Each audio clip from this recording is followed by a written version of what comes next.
Bonjour tout le monde, on va continuer aujourd'hui notre sujet sur l'origine de la Bible avec notre 14e partie. On a parlé la dernière fois sur l'histoire de la tradition, critique de l'histoire de la tradition dans le texte biblique lui-même. Et on a dit que la tradition est le reflet de la façon dont les peuples, un peuple bien déterminé, comprend, explique et même justifie son existence en fonction de son système politique et social, de sa culture et de sa religion. Il convient donc de décrire l'évolution d'une tradition depuis son origine, d'où elle vient, comment les traditions naissent, et d'expliquer les transformations dont elle a été l'objet dans l'histoire.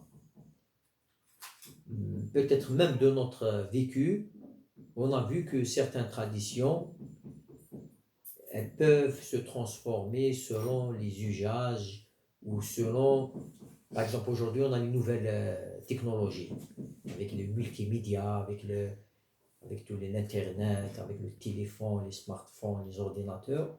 On remarque que par exemple la transmission de l'information et la communication a changé. Avant peut-être selon les sociétés, il y a ce droit de l'information et le droit de l'éducation et le droit de la parole. Tous ces droits-là étaient réservés à certaines personnes. Aujourd'hui, avec la démocratisation de l'information, de tous les outils qu'on a, cette tradition a changé. On peut trouver aujourd'hui un enfant de 10-12 ans qui peut s'exprimer à travers un YouTube ou un Facebook sur des sujets qu'avant il fallait être un chef de tribu ou un roi ou un ambassadeur pour parler du même sujet. Alors la tradition, elle peut changer dans la même génération, dû aux influences. Des fois, par exemple, un peuple qui est envahi par un autre peuple. Alors ce peuple-là, puisqu'il a été vaincu, il va être influencé par les traditions du vainqueur. Des fois même les vainqueurs sont influencés par les vaincus. Il y a cette interaction, alors les traditions peuvent changer, se modifier, des fois être précis. Alors si on peut, si on veut comprendre, retracer comment ces transformations ont lieu. On s'intéresse dès lors tant à l'évolution de la tradition qu'au processus et à l'acte de sa transmission. Il y a une tradition, elle se transmet, et pendant sa transmission, elle évolue. Alors nous, on va étudier la transmission, comment elle est transmise, et comment elle évolue. Et puis, est-ce qu'elle a changé pendant son évolution ou tout simplement c'est une évolution normale? On doit même atteindre, si possible, la phase orale. Ça veut dire chaque chose a un début oral, puis la mise en écrit. Et c'est pas forcément antérieure à la phase écrite. Cette activité propre à la méthode historico-critique a pour bénéfice de bien saisir la façon dont un groupe, en l'occurrence pour la Bible, Israël, c'est ça ce que nous intéresse quand on parle de groupe, de nation, de peuple, c'est en général l'histoire qui relie directement à la Bible, c'est le peuple d'Israël. Puis pour le Nouveau Testament, les communautés chrétiennes, les premières communautés, ces communautés-là, bizarrement, elles s'exprimaient seulement en langue grecque, hellénistique, malgré qu'il y avait des communautés. À Rome, on n'a pas d'écrit en langue latine, ou en Égypte, ou en Arabie. Tous les premiers écrits, les premiers écrits du Nouveau Testament sont écrits en langue grecque. Cette activité propre à la méthode d'histoire-critique a pour bénéfice de bien saisir la façon dont un groupe, en l'occurrence la Bible comme on vient de dire, et le Nouveau Testament, avec ses communautés, transmettait et se fait de génération en génération transmettre ses propres traditions. Et puis, savoir comment ces générations, de génération en génération, les gens interprétaient et réinterprétaient leur propre patrimoine, c'est-à-dire ses institutions, son architecture, sa religion et tout ce qui est lié à leur vie de chaque jour. Cela par rapport aux conditions concrètes de son existence et par rapport à l'élaboration des textes nouveaux destinés à enrichir dans la ligne même des lois ancestrales, mais sous des formes renouvelées ou transformées. Ça veut dire que, tout simplement que les anciennes lois, s'il y avait par exemple au début 10 000 habitants, puis ce peuple-là commence la démographie galopante et elle devient 100 000, puis 1 million, les lois, ils ne vont pas être les mêmes, c'est sûr. Et la mentalité va changer, les mentalités vont changer, alors la tradition, elle va fortement et sûrement va se transformer, c'est tout à fait normal. Et puis même la géographie, s'ils vivaient dans une montagne, peut-être ils vont descendre pauvres dans les plains, s'ils étaient dans les plains, ils vont peut-être aller vivre dans les montagnes.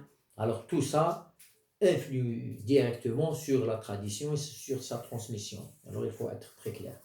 Donc ça veut dire un peuple n'est pas figé. Il peut la démographie. Il y avait même des peuples qui étaient, par exemple, ils se comptaient par millions, puis une peste, des guerres, des famines peut décimer toute une population complète. Alors ils vont se retrouver par centaines ou dizaines de milliers. Ici, ils vont s'adapter, même la tradition va changer. Alors la tradition, ce n'est pas quelque chose de fixe. Il ne faut pas croire que la tradition, c'est quelque chose de fixe. Beaucoup de gens croient que leur tradition, c'est les mêmes que celle de leurs très grands-parents, arrière-grands-parents. Non, ça change. Par exemple, on vit à l'âge où les traditions du 19e, 17e siècle, ils ne peuvent pas être comme celles d'aujourd'hui. Le monde a vraiment changé. Même les traditions d'après la Deuxième Guerre mondiale ont changé avec l'apparition de la communication, les avions, les voitures, les bateaux, tous ces moyens de communication terrestres et aériens, et avec la télévision, oui, tout ça influence sur notre mentalité. Alors, ici, la tradition, c'était la même chose dans les temps anciens, sauf que ça faisait par des siècles. Il y avait des civilisations très très avancées, comme la civilisation de l'Égypte, les Égyptiens. Il y avait aussi les Babyloniens qui étaient très civilisés. On ne va pas les comparer à des tribus primitives ou bédouins de leur temps. Ce n'est pas la même chose. Cette nation-là, des armées, il y avait des rois, ils avaient tout. Une organisation étatique très, très, très forte et centralisée. Par contre, il y avait des peuples qui vivaient comme ça. Chaque tribu tout seul, il n'y avait pas grand-chose. Alors leur vie était tellement simple qu'il n'y avait pas grand-chose à transmettre. Alors, on va continuer dans ce sujet-là. Alors jusqu'ici, on a vu que la méthode historico-critique s'intéressait surtout à l'avant-texte, plus qu'au texte lui-même. On a un texte. Si quelque chose c'est un fait accompli, j'ai un texte. Maintenant, pour le comprendre, bien l'appréhender, le saisir et l'interpréter, je dois m'intéresser à son origine. C'est ainsi qu'on pense atteindre celui, c'est dans sa visée centrale. L'étude ou la critique de la rédaction, elle va s'attacher principalement et quasi exclusivement à la forme actuelle et dernière du texte biblique. Alors vous voyez maintenant, avant, on s'intéressait comment le texte est venu, etc., son histoire, la tradition. Maintenant, on va voir le texte comment, aujourd'hui, dans sa forme actuelle, il peut être compris. Alors il y a plusieurs étapes, plusieurs strates pour comprendre le texte. Il y a le texte d'aujourd'hui, puis il y a l'histoire et la genèse du texte. C'est pas la même chose. Sur la base de l'identification éventuelle des sources, sa tâche consiste dans le repérage le plus large et précis possible des indices du travail propre à l'auteur final. Ça veut dire le rédacteur. Le rédacteur, par exemple comme l'évangile de Luc, il avait à sa disposition des textes, nous qu'on n'a pas. Alors, il y a certains savants, ils ont divisé l'évangile de Luc, ils ont dit qu'il y avait Q, ça veut dire en allemand la source, puis il y avait L qui est spécifique à Luc, puis il y avait ce que Luc partageait avec Matthieu et ce que Luc partageait avec Marc. Alors tout ça, pour certains, c'est des sources. Il est évident que Luc a utilisé plusieurs sources. Ça ne nécessite pas une interprétation parce que c'est lui-même qui le dit. Alors on a vu que cette méthode, c'est une méthode vraiment scientifique.